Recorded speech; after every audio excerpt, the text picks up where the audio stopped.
you have any general impression about homelessness? It's sad. Been working down here for nearly 6 years, and I see the same people. The business community just doesn't know how to react. They want to do something, they just don't know what to do. It's been downtown for quite some time. I remember my father, who was involved in the convention business. It was a big concern in the 80s.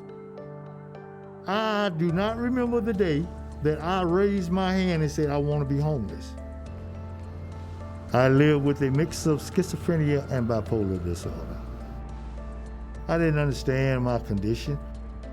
I was more concerned in getting me a drink or some drugs so the voices will go away, but they still ain't went away. One thing is it relates to the cost of what's occurring on the street. Our data of what we've been told and what we're seeing is around $30,000 per person on the street.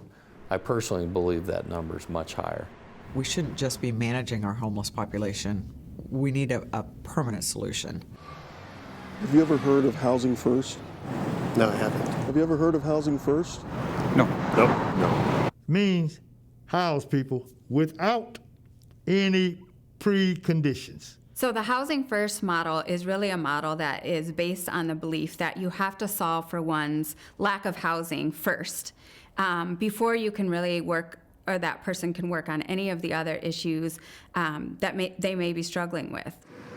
So Horizon House really kind of set out to really bring this proof of concept here to Indianapolis. And they have been able to show really what it looks like when you bring kind of those three key elements to the table. You have units, you have a subsidy, and you have robust services.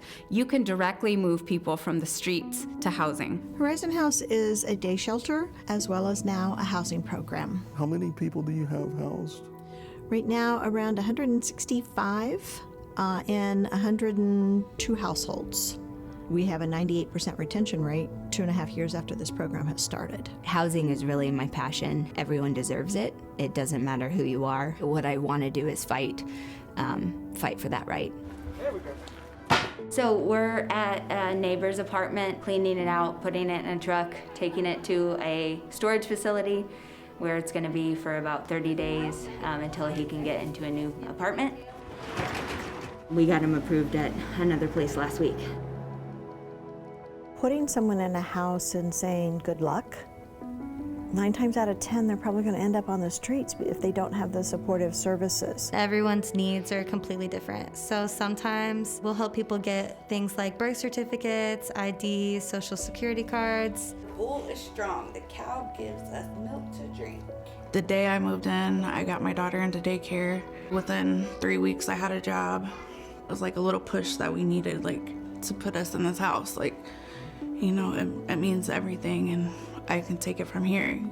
I've been given a lot of chances in life. Why shouldn't everybody be given a lot of chances? I don't believe humans have a limit on how many opportunities they should get. You don't have to go from the streets to shelter to transitional housing and then earn your way into housing.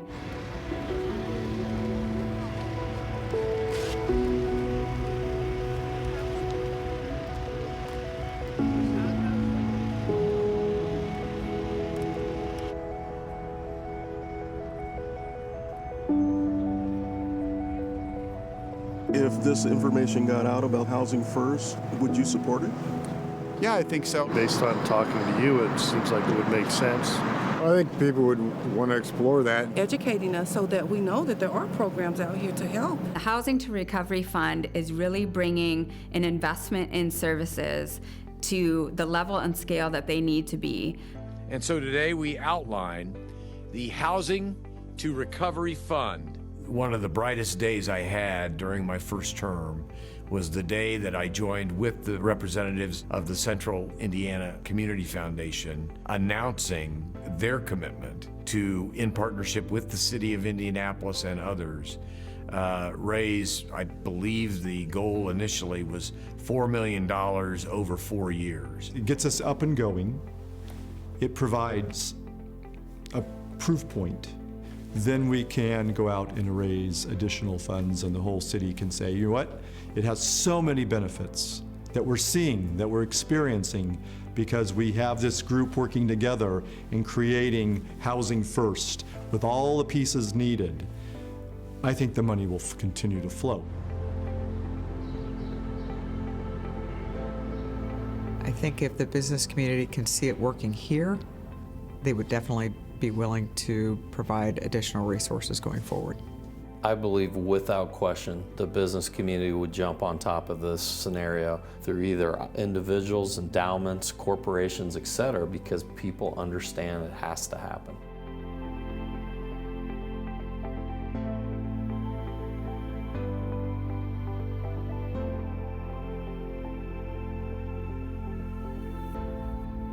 It's possible to live with this condition. When I leave here, I'm going home, where my beautiful wife is at, the little dog that came with her.